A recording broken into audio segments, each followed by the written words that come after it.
Okay, so this is Todd Atkins, and I'm here with Francesca Dominique, and I kind of wanted, to hear about.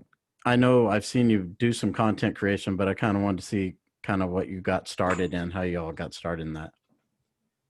Yeah, so um my life is kind of random. I got involved in combat sports, I'd say around 2017, 2018, and then I didn't realize just how many different lanes that you can do. Like you could just be a fan, you could be more in the media side, you could do more of the writing, more of the broadcast, and I kind of found my way to like the more of the broadcast journalism side. For me, it's interesting how fighters match up, what styles, the backgrounds, the culture of each style, and how that affects a fighter trying to meld styles together.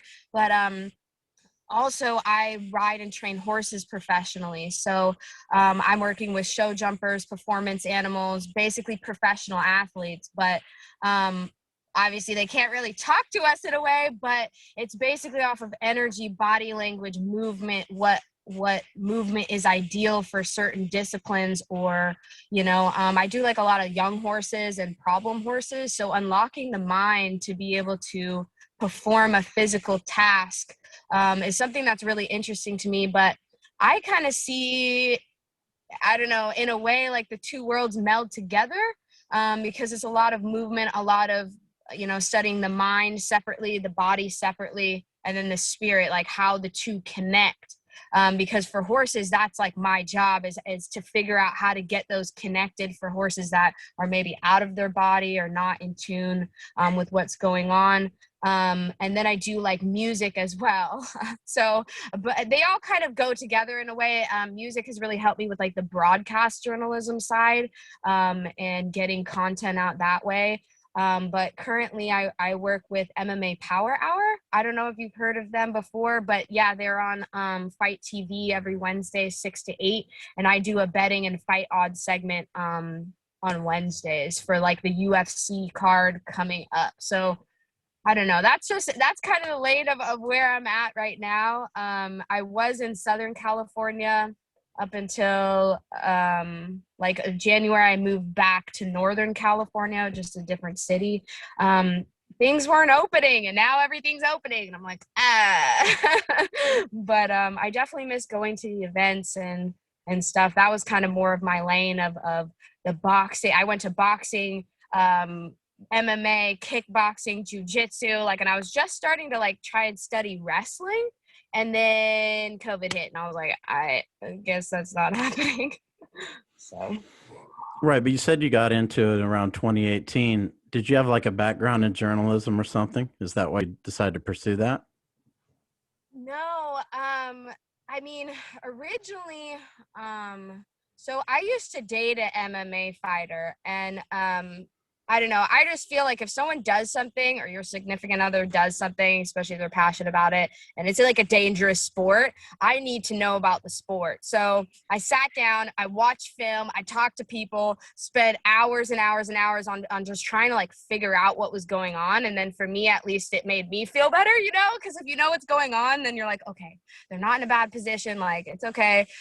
So it kind of started there, and then I just kind of continued that combat sports interest because I was like, oh my goodness, like this is not so similar to horses, but like, I don't know, it's something that I'm interested in where I see the similarities in movement and execution of movement.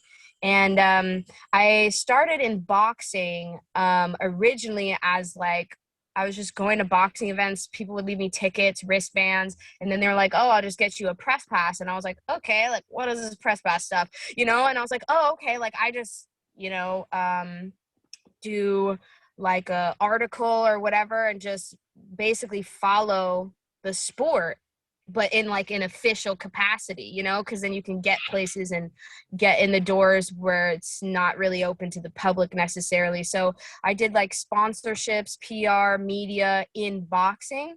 I worked with Saul Rodriguez. I don't know, he goes by Neno. He fights for Top Rank, but he basically let me work with him, and I was like, starting to put all those pieces together. And then I was like, oh, okay, like I like media. I never did journalism. Like I went to school for nursing to be an RN. So I have all these like random sciences, but I was in like advanced level writing. I was really good at writing growing up, and I do music. So I could write music, so I don't know, for me, it all kind of like came together, and in a way that kind of flowed into like the more broadcast stuff. Like I've done interviews and podcasts and stuff like that, but I like that lane, so I just ended up doing that, and that was more of towards the middle of 2020 or in 2020, end of 2019, where I really kind of honed in on, okay, I want to be in the combat sports, the MMA world specifically, but I want to study these other disciplines so it helps my worldview, I guess, of combat sports. And you said you were with MMA Power Hour. How long ago did that come about? I believe it was 2019, like the end of 2019. I actually did like my first interview um, ever with a fighter through them.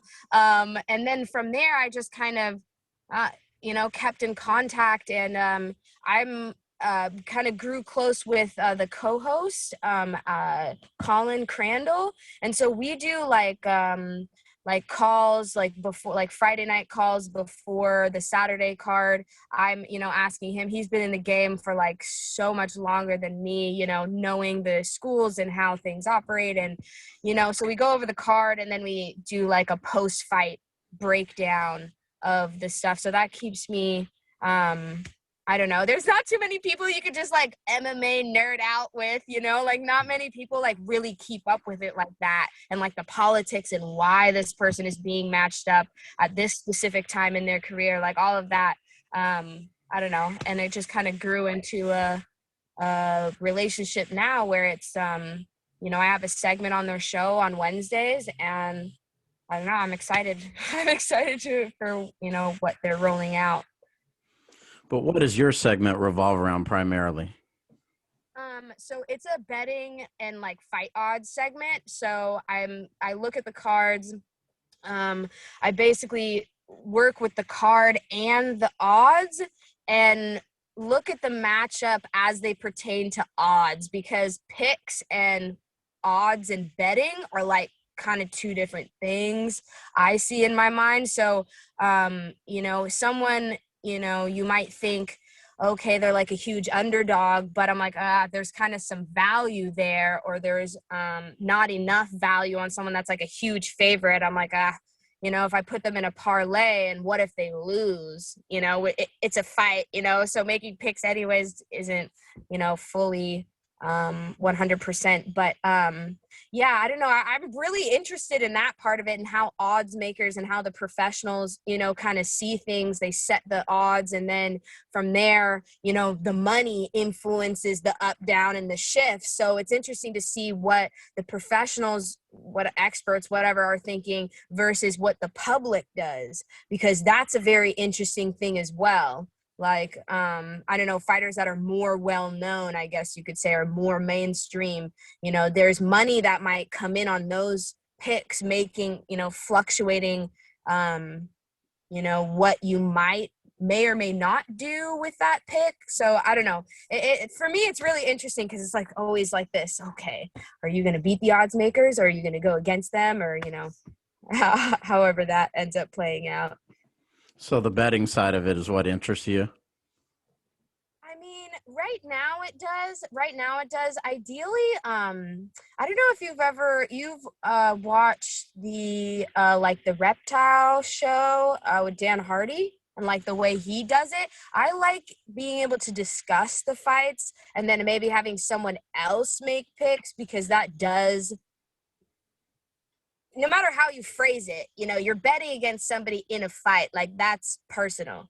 Or you're giving people advice on, certain things. So ideally, I'd rather stay out of that lane. Right now, it's really interesting to me. So I just want to, continue this path, learn, see where it takes me.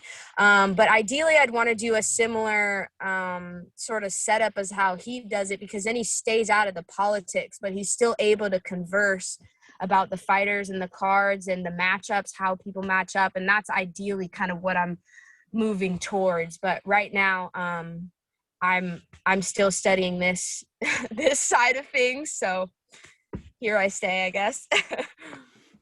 And what do you think your plan is for as you're continuing to do it? I mean, I don't know. I mean, obviously, I don't know. For me, like, I'm a personality that, like, no matter what industry I'm in, I'm always wanting to learn. I'm always wanting to talk to the people that know something, you know? Like, I don't know. I really just have that intense curiosity for any industry I'm in. And I don't know. I feel like boxing really opened that up, you know, the behind the scenes stuff and what that and how that comes into play with matchups and stuff like that. But hopefully I continue on this path. I mean, I do have, you know, the two other things that I do at a professional level, like the music and the horses. So time time for me, my days are just like back to back to back to back.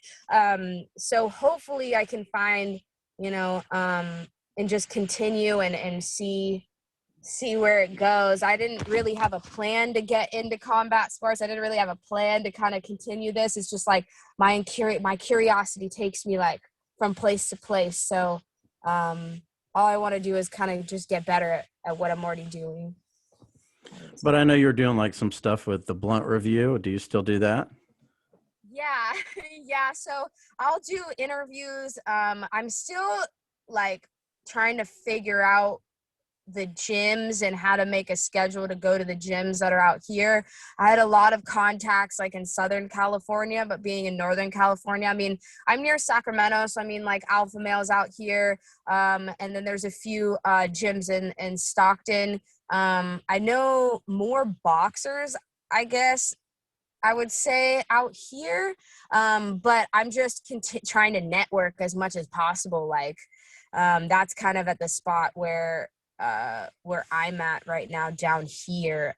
So ideally I wanted that channel to be both hip hop and fighting, like interviewing artists and fighters. So a lot of that too, again, is just network establishing all of that here. But I'm getting to the point where I'm starting to kind of line some people up. So there should be more coming there. But yeah, originally it was going to be like a cannabis review page, and right, because the blunt review, just being blunt and reviewing, you know, cannabis. But I don't know, I kind of shifted that into both the music and the combat sports, because I think in a way, or for a lot of fighters, especially now, it's like cannabis kind of links. It does link everybody in a sense, but yeah, that one's another one. We're just seeing where it goes. My podcast as well, getting that set up here. The place where I record music at, they actually have a podcast room set up. They're just getting it all finalized. So once that's up and running, I just got to get my slots in and then start that again, because that's always fun. Do you know Dave Terrell? I don't think so. Okay. I'll have to Jason? connect you. He has a gym called Norcal Fight Alliance. You know, he was one of the original Cesar Gracie guys with the Diaz brothers. And Okay. he has a couple of people fighting in the UFC. I think he's pretty close to your area. Okay. He might be a Yeah. good guy to link up with. Oh, for sure. Yeah. And I don't know. I'm down to drive. Like, I don't know. Being in Southern California, it's like an hour and a half to a lot of places. And I'm like, oh, 45 minutes. You're down the street. But I don't know. People think I'm crazy out here, but I'm like, whatever. Whatever. Well, there was a show back, I want to say it was the early 2000s, maybe late 90s, IFC, which was in Fresno. Yeah, yeah, And yeah. a lot of those guys fought in those shows. You know, Okay, the okay. Diaz brothers, Dave, a lot of the Cesar Gracie guys fought in those shows. So those Is guys, that Dave's been around from the beginning, basically. okay? Nice, nice. Is that a different show than the 559 fights? or did that morph into that promotion? That I wouldn't know. I mean, the promoter was Paul Smith, and he was Okay. pretty active back in those days, but I don't know if he's still doing it.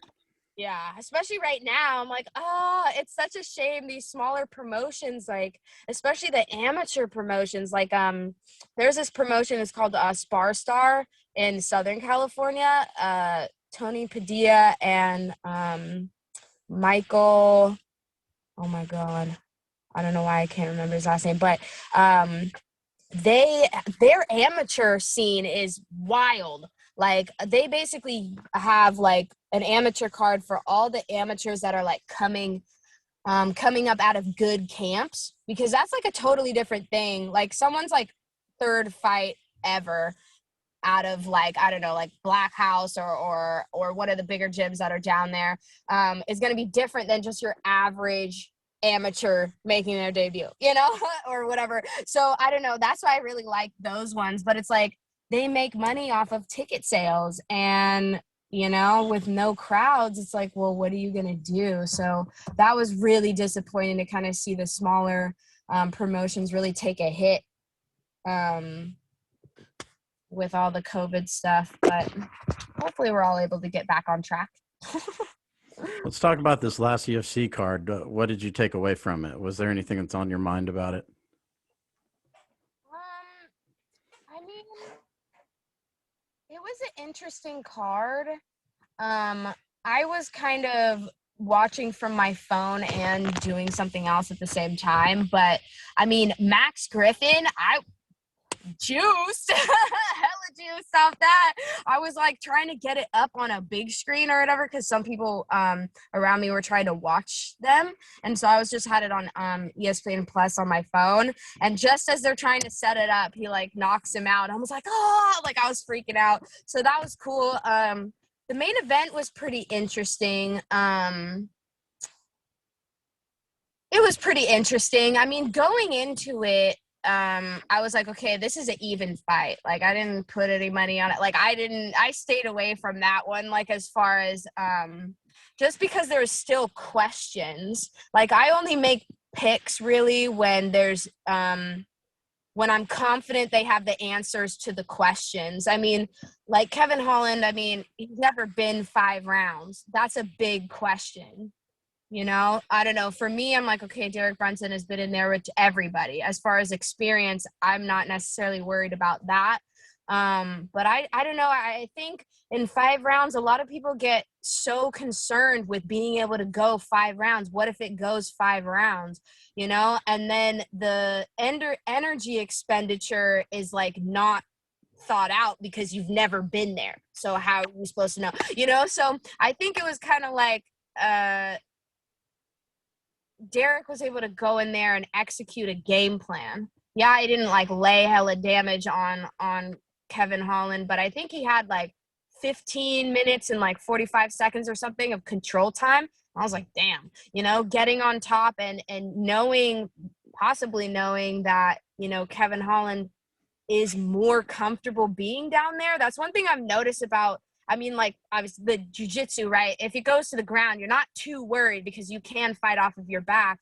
But that, like, a wrestler might have that urgency to get the fuck up, you know? And it's just in your DNA because you grew up doing that. Get up right now. Like it's a urgency that's kind of been grown into how you react and your reaction. So I don't know. I think too, it's like you underestimate the 5 rounds, right? And then you spend too much time on the ground, you fall behind.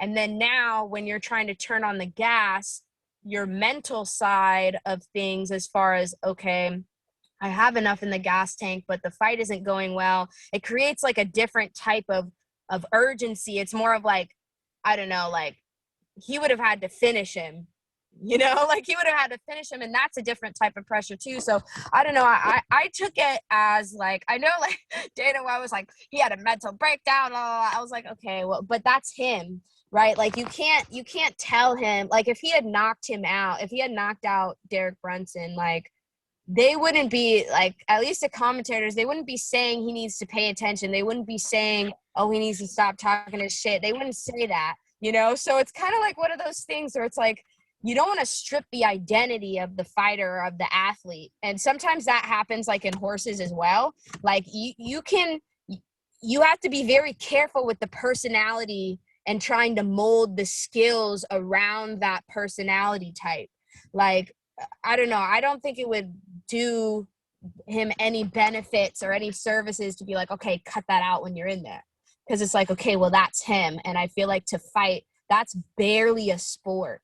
Like fighting is barely a sport. Like you're going out there and you're putting your life and honor and everything on the line, you know, and it just, I don't know. It's a different sort of thing in there. So I don't know. I think he'll go back to the drawing board. When he was on Joe Rogan, you know, he was talking about how he just doesn't like wrestling that much and like how he's, you know, doing it more, but it's not, you know, like something that he maybe enjoys. Maybe that's changed. I don't know. But I think in this fight, sometimes they have to figure out for themselves, Bo, you need that wrestling. You need that takedown defense. Like, especially if you're long, he needs that Israel Adesanya takedown defense, you know, something there. But it was a good fight. I was entertained. I don't know. I really wish they would turn the mics up for his fight. Like, I don't understand. I don't know. I'm trying to hear what he's saying. So I don't know how you feel about it, but I think most wrestlers don't enjoy wrestling. You know, wrestling's something that, I mean, I live in Oklahoma. So Oklahoma is one of the bigger wrestling states, and I did a lot of it when I lived in Japan, but I think wrestling is something people just kind of get into and they kind of do it, but it's not necessarily something they love doing. And most fighters don't like it. I mean, even if you train in jiu-jitsu, I would say these are people who grapple for years and years and years. But if you notice, a lot of jiu-jitsu guys, they don't have any takedowns, even though their whole technique is on the ground. But yeah. they just don't enjoy wrestling. They'd rather sit down, you know? So Yeah. yeah, I think that's true of most fighters. It's a hard thing because it's like you're constantly. I was talking to somebody about this the other day, and I was like jujitsu, right? You're like you're going with to get what you are trying to go for, if that makes sense. It's like more of like a flowy, yeah, it's like resistance versus resistance, but it's more of like a flowy type of chess game rather as like the explosivity and just the tension, like a wrestler has to just kind of keep from getting pinned or to get up or to explode, you know, like that explosiveness. Like, I wonder how that affects like the muscle. Cause I don't know, like training horses, like you have to make sure your horse is fully relaxed before you ask them to do anything with their muscle. Because if you put pressure on top of tension, that goes into the soft tissues, and then you get lack of, the blood doesn't get to the soft tissues, and then you get nerve damage. So like when I don't know, when I'm looking at, okay, like can an animal or like muscles perform long term under that tight, like explosivity, like I don't know, for me that's really interesting. And I was like kind of disappointed like I didn't get to well, obviously I can still do it, but kind of deep dive into the wrestling and the grind part of it, because that does mean something. Like if someone grows up or does wrestling in high school, whether it's like high school to collegiate or just high school, like dude, that's a different type of mind. Like you were in it, you still had to perform mentally, get good grades, whatever the case may be, cut weight, do all these things. And I think that creates a certain type of mind. It's the same type of thing where it's like jujitsu, people have a certain type of mind. It's very like honorable. Well, for I don't know. I feel like for the majority, or for I don't know, as far as like the culture wise, it's very about honor and discipline, but it's a different type of mentality and culture behind the sport. And I think that also helps kind of fuel, I don't know, the mindset, of what they've been brought up in. I don't know. I wouldn't do wrestling in high school, I don't think. than The that. fighter who fascinated me the most from this card was Kanejo, because that's kind of what I'm talking about. Kanejo was a wrestler from Mexico. I don't know like what level she was in Mexico. I know she did well, but Mexico doesn't really have like a reputation of being a strong wrestling country. But she had a spot she wanted to get to, the head and arm throw, and she was going to get there, whether she missed it a couple times or not. She wasn't Yeah. going to be discouraged. That's kind of how the Dagestani wrestlers are. They don't care how good someone is at wrestling. They're going to get the takedown. They don't care. Yeah. You defend it, they don't care. And Yeah. that was the person I came away the most fascinated with. Although I thought she kind of struggled in the scarf hold, the case of Gatami, when she got to the ground. Me and Dean Thomas were talking about this yesterday. He felt like she needs to hide it a little bit better rather than going right to it when she gets the throw. Kind of Hmm. taking some other positions, then going to it, Yeah. because the other girl buys was ready to kind of defend it, but I also thought the way she pinned her was a little bit. That's not really the way you would see like the Japanese do the case of Gatami, and that's why Yeah. her leg was getting tied up, her far leg. But found her to be the most interesting to me as someone who grappled a lot or wrestled a lot, because Yeah. someone who can get one move over and over again, people think that's easy to do. It's hard, Yeah. especially when they expect you to do it, which Bai said she knew she was Yeah. going to do. Yeah. Yeah, she was actually one of my picks. I picked a quite a few dogs on that card, and I was like, did she, even though she doesn't have that many fights, I mean, she's aggressive. And women's MMA, I feel like there's a few fighters in there that have that aggression. Like the way they move and throw and do everything with such an intent that it's like the movement of the other fighter is almost nullified just based off of her presence, and being Mexican, like, dude, they'll die out there. I don't care. Like, they're the most exciting. Like, that's why I love Brandon Moreno. I love, like in boxing too, like it's a different type of heart, and it must be something that's considered, I feel, when it comes to picks, because, um, going like there's a difference between, right, like people that come out and they want to win the fight, and there's people that are coming out there to like beat your ass and take your name, like there's a lot of that, and there's a lot of, if there wasn't a ref, like what would happen, like I feel like, I don't know, that Mexican heart will go to the end whether there's a ref there or not.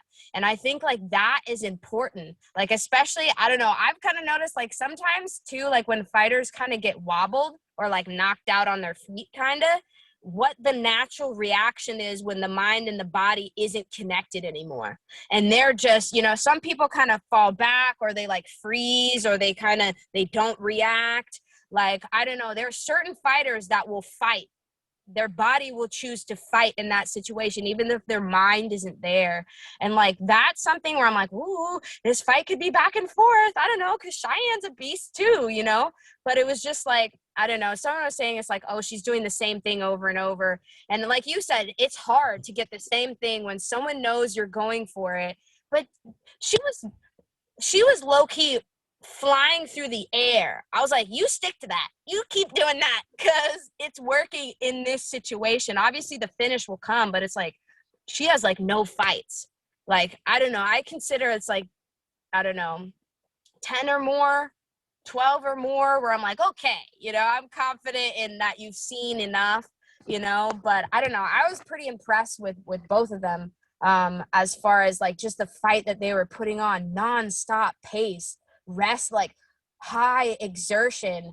Like, I don't know. It's exciting to see like women's MMA fights that are like bangers, like I even like Macy and Marion Renault, they came, there's blood, I don't know, I'm like, cool, they came, they met each other, they were nonstop the whole time too, and like, I don't know, like that's what I want to see, or that's what I like to see, like especially on like a UFC card. I want to see people go at it, you know, to a certain extent. Obviously, a little technique in there never hurt anybody, but, you know.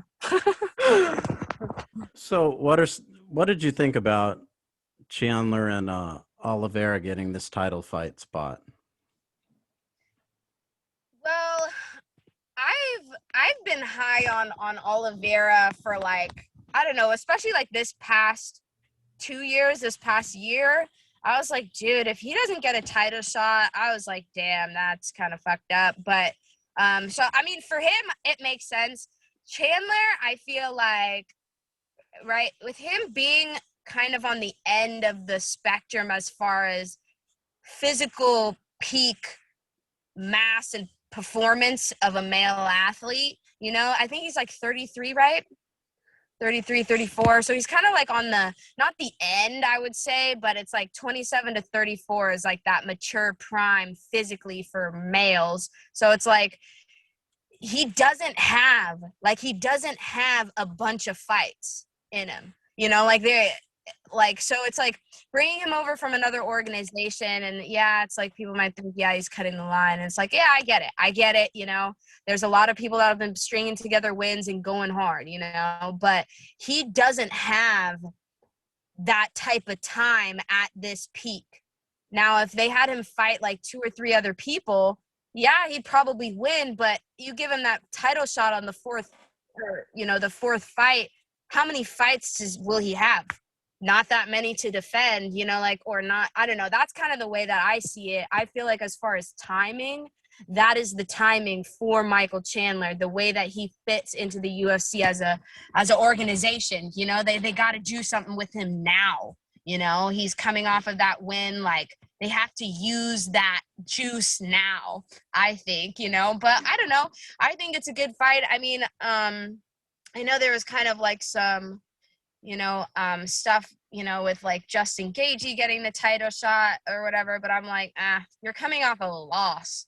Either way, whether the dude vacated the belt or not, like, that's a loss. You had your title shot and you lost. So I don't know. I was on that Gaethje train all the way, so I don't, you know, no offense to him or anything, but to me, that's the way I see it. There's a timeline, or kind of like a time box, I guess you could say, on Michael Chandler. They need to use that promo now. They need to do that now. And then Justin Gaethje still has time. You know, I'd say like get a win and then you're right back there. You're the next dude, you know? And then, you know, you have Dustin Poirier who wants money fights, which is cool. That's whatever, you know? But yeah, like, money fights and the title shot are obviously two different tracks. Sometimes they're one and the same, but, you know, until Dustin, I feel like it should be Dustin. You know, it should be Dustin and Oliveira, but, you know, Dustin wants the Connor trilogy. So they're going to do that.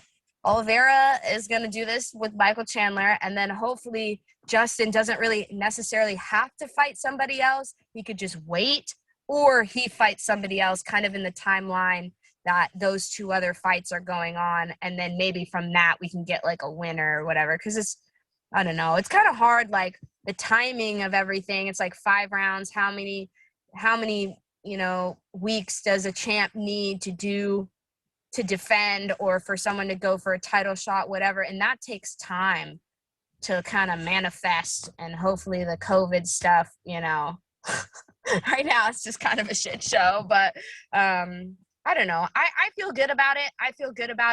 I was like, whoa, okay, that's interesting, but I was like, you know what, I fuck with that fight. I like it. I'm excited. Yeah, but it kind of came out of left field, don't you think? I think a lot of people thought they were going to ram that rematch through with Poirier and McGregor and just make that a title fight. Well, did it surprise you that they didn't do it? But McGregor doesn't deserve a title shot. Oh, I agree. I agree with you. So I think that was a good move for them to not do that, because after Dustin, I think it was like they were trying to get Dustin to like work on something, or maybe make this one, whatever, you know, make that the title shot or whatever. But like, at the end of the day, they can't really sell that. You know, they can't. That's a hard sell. Even if it's Conor McGregor, it's like, okay, well, why is he here? Why is he being chosen over Charles Oliveira?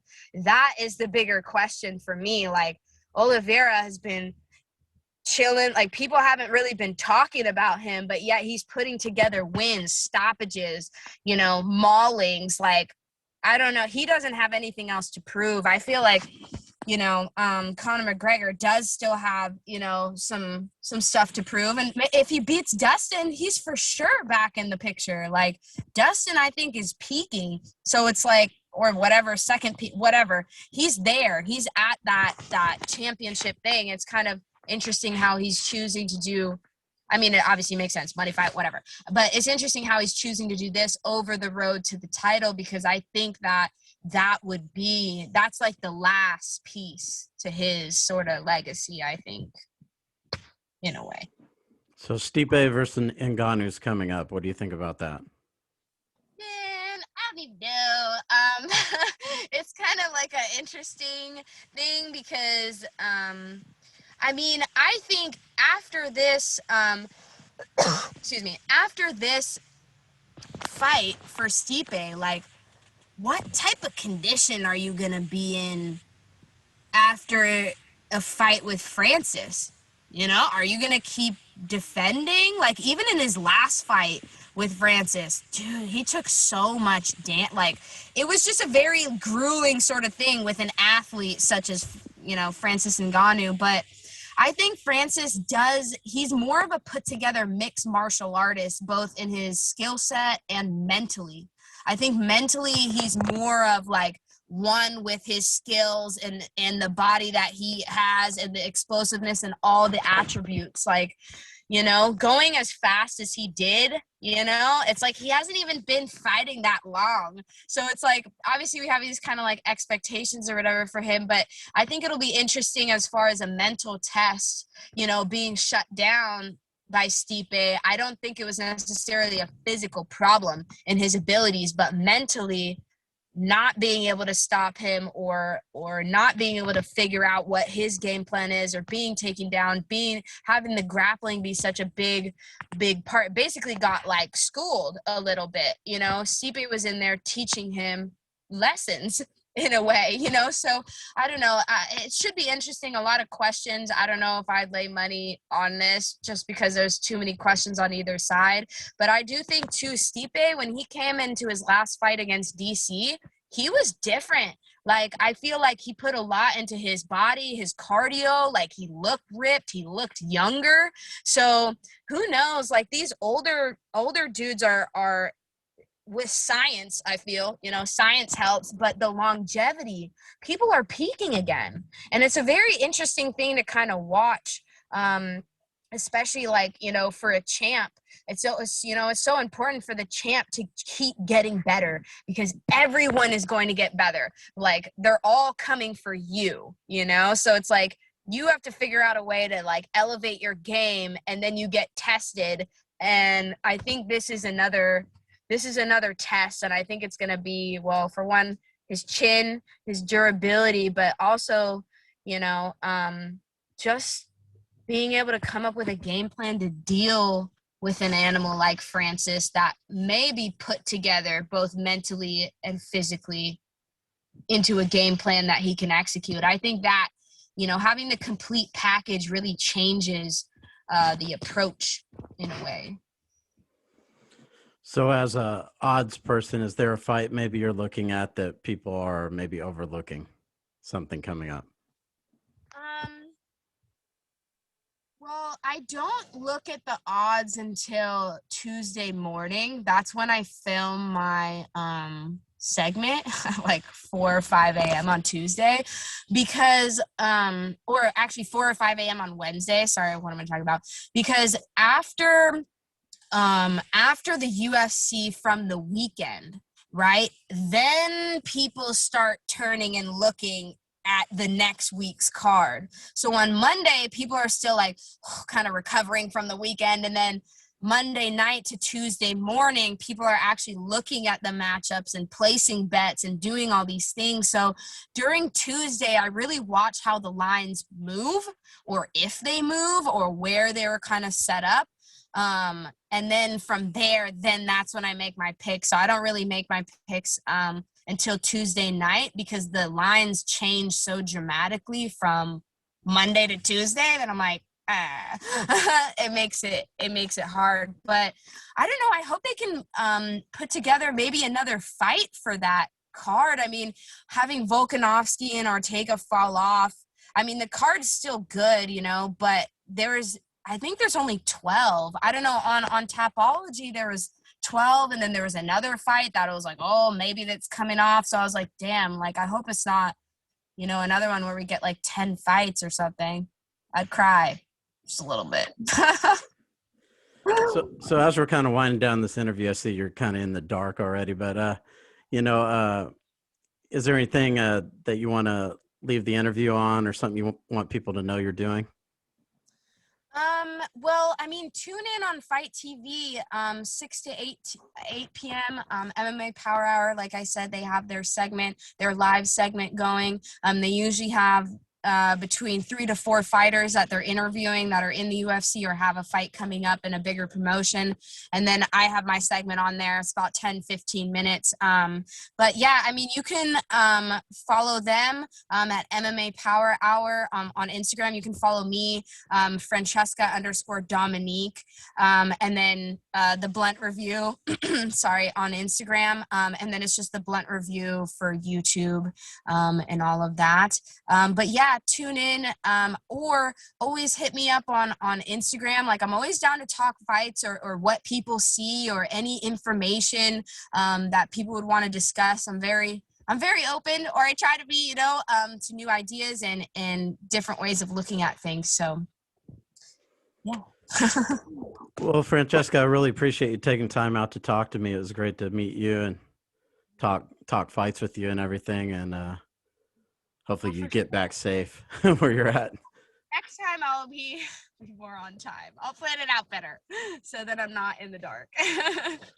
Well, that's no problem. I just really appreciate your time, and it was great talking to you. Of course, you as well. Take care. You too. Bye-bye.